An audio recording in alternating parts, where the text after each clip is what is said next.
Greetings all, and welcome to Lucas Brews. In this third and final episode on my 3D printed custom T-34 I designed, I'll be finishing off the model with a bit of weathering, using some pigments, enamel washes, and some other techniques, some of which I was experimenting with for the first time on an armoured build. So without further ado, let's have a go at weathering this model.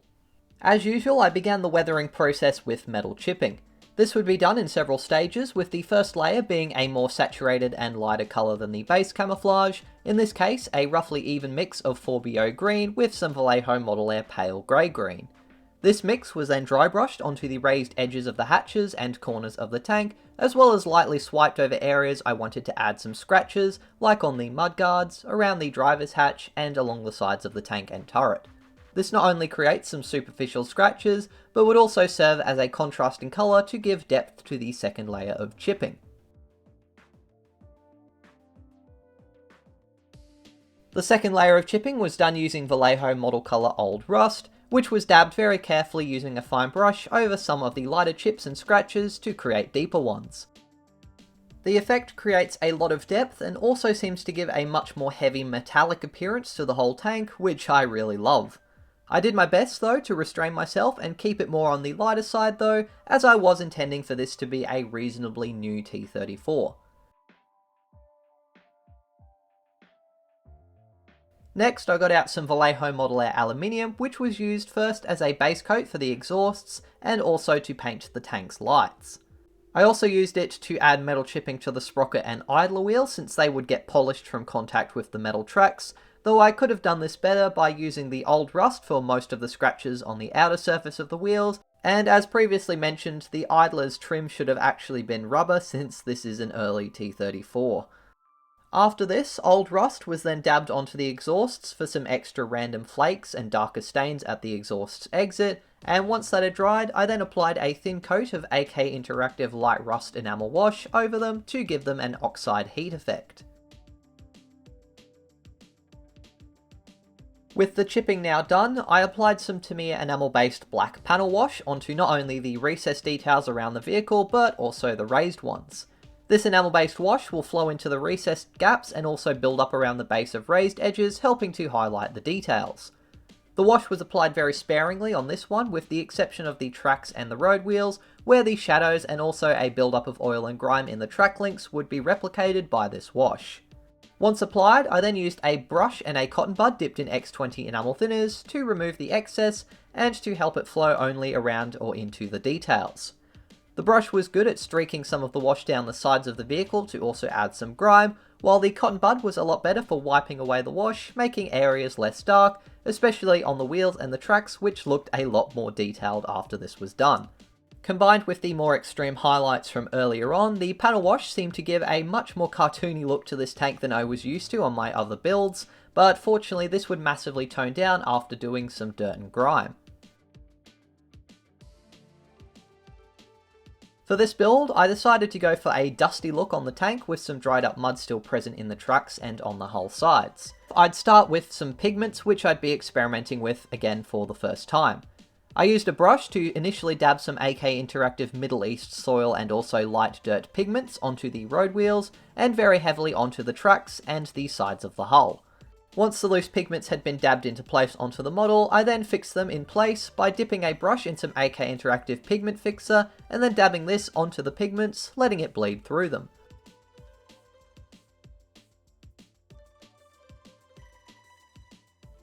I also found I could build up the effect by applying the dirty wet brush onto the sides of the hull, then layering down some pigments, and finally dabbing on more pigment fixer to help build up a layer of caked dirt and dried mud. I repeated this process until eventually I was happy with the build-up, and then I gave the pigments a full 24 hours to dry so I would not be making a mess when handling the model. Looking at reference photos, dirt and mud is normally only in the recessed parts of the tracks, while the raised parts that are in contact with the ground are normally free of any dirt and can sometimes even appear to still be shiny in a metallic colour. So I used some X20 enamel thinners to attempt to rub away the pigment and encourage it into the recesses. The brush sort of worked for this, but I found a cotton bud was a lot more effective. The cotton bud dipped in the thinners was also very useful for removing some of the excess pigments from the wheels to make them a little bit less dirty, and also helping to fix down any remaining loose pigments. and I also used it to streak down the sides of the lower hull to fade some of the build-up slightly, and then I dabbed the dirty cotton bud over the hull and mudguards, helping to make them weather a little bit, and keeping the tones consistent, blending the tracks and the rest of the tank together. To practice creating some depth and darker tones with the pigments, I also applied some dark brown enamel wash onto the hull sides to add some depth, and it definitely added a lot more variety and dirtiness.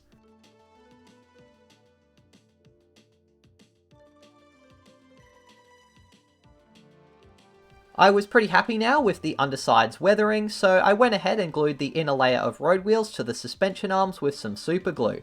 As mentioned previously, my prototype has no detail on the inner surface of these road wheels, but I have since designed some, and this has been updated on the model I have on Colts. The tracks could then be slotted into place, and then the outer sprocket, idler wheel and road wheels were glued over the top to lock them into place. Not to sound too full of myself, but I'm really proud of the track system on this tank, and I think it's a lot easier to paint, weather and assemble than any rubber or individual track system I've encountered with commercial plastic kits. After looking at reference photos and also getting some inspiration watching some of Plasmo's armour builds, I decided to try out some enamel dirt effects which I hadn't done before. I first attempted to create some small blotches and dirt circles often seen on dirty tanks from dried mud getting splashed up by the tracks. To do this, I mixed some Tamiya XF57 buff and XF60 dark yellow enamel paints separately with a little bit of X20 enamel thinners to make them nice and thin. A long head brush and a cocktail stick was then used to flick the paint on, creating those small specks. I focused this on areas like the wheels, as well as heavily along the sides and especially on the rear of the tank based on reference images. I continued to do this with both colours until I had a pretty heavy build up, and then I got out a brush and some enamel thinners and rubbed away the excess and blended it in. On vertical surfaces such as the turret and sides of the hull, I brushed in a downward motion, allowing the enamel thinners to create a streaking effect, and also letting them build up in some of the recessed details, adding a natural looking build-up of dirt.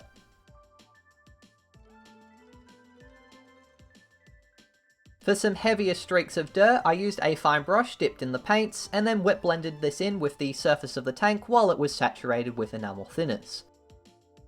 I played around with these various techniques and had a lot of fun, until eventually I was pretty happy with the results I achieved. I think it looks quite good, especially considering I'd never used enamel paints or pigments for weathering tanks before, though I'm sure there are definitely some areas I can improve in. Recently, oil paints have become my go-to for aircraft exhaust stains, so I decided to use them on my T-34. I used some Abteilung 502 Ivory Black thinned with AK Interactive Odorless thinners to gradually build up some exhaust stains on the rear plate and exhausts, as well as some gun smoke on the cannon barrel. Engine grime, and then the black was dabbed onto the engine deck and streaked around the engine access hatches and vents, since Soviet tanks are apparently quite notorious for leaking oil.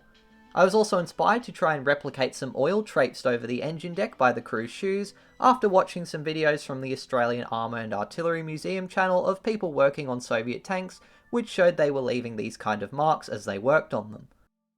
I also had some reddish brown oil paints, so I decided to try adding some very subtle rust marks around some of the tank's hinges to blend the aluminium chipping in, and to also add some streaks from the fuel filler caps, since diesel sometimes leaves brown and even red stains if it leaks, and mixes with surrounding dirt. I couldn't find any specific photos of T-34s with this, but it's a detail visible on other tanks and diesel vehicles, and it adds a bit of contrast to the dust tones. Some buff paint was also used to add some small refinements to the turret and footprint marks, and then I left the model aside for 24 hours to allow these oil paints to dry. With the weathering done, the last thing I did to the model was paint the convoy light with some Tamiya clear red, and with that, I decided to call my build of the 3D printed T-34 I designed finally completed. And here you can see the final result. So this is the first medium tank I've ever designed and 3D printed, and for a build that had a lot of firsts and experimenting, I have to say I really enjoyed it and I'm proud of the results I achieved. Building this tank has led me to make various small refinements to the design, and it's also made me want to look more into how I clean up my resin builds in terms of filling and sanding to get more desired results. Although the tank's colour changed quite a lot after weathering, I'm still very happy with the look of the AK-4BO, and I've also picked up some other colours, so I'm looking forward to exploring some other Soviet tank schemes in future builds. I feel like all of the highlights, washes, and weathering individually were a bit scary to apply, as more than once I felt like I was ruining my model, but I feel it all came together very well in the end, and I look forward to improving with more practice. Friendly advice is more than welcome, especially on this build, as I want to improve not just my own techniques, but also my design for others. Currently, I'm working on more T-34 variants to add to my cult shop, as well as starting work on some other types that I'm very excited to share in the future. As well as vehicles, I've also been working on some figures, including a set of T-34 crew, which include poses both inside and outside of the tank wearing some early war uniforms. I'll be doing a separate video at some point in the future covering painting those guys, and they're also available on my cults page. I hope that if you love tanks and have a 3D printer, you support me by buying my design and having a go at building your own early example of the T-34, and I'm looking forward to doing many more resin builds in the future. Thank you very much for watching this video. I do hope you enjoyed it and got something out of it. If you did, please be sure to leave a like and also subscribe to the channel so you don't miss any future builds or updates in the future. A massive thank you to my wonderful patrons who helped me to fund not only buying the products I used to make this one, but also the time I spent designing it and putting together this little video. Feel free to leave any friendly advice on how I can improve my resin builds, as this is an area I'm still learning a lot in. And also, if you've noticed any issues with my kit that could be corrected, feel free to leave that as well, as I'm always wanting to try and improve my designs.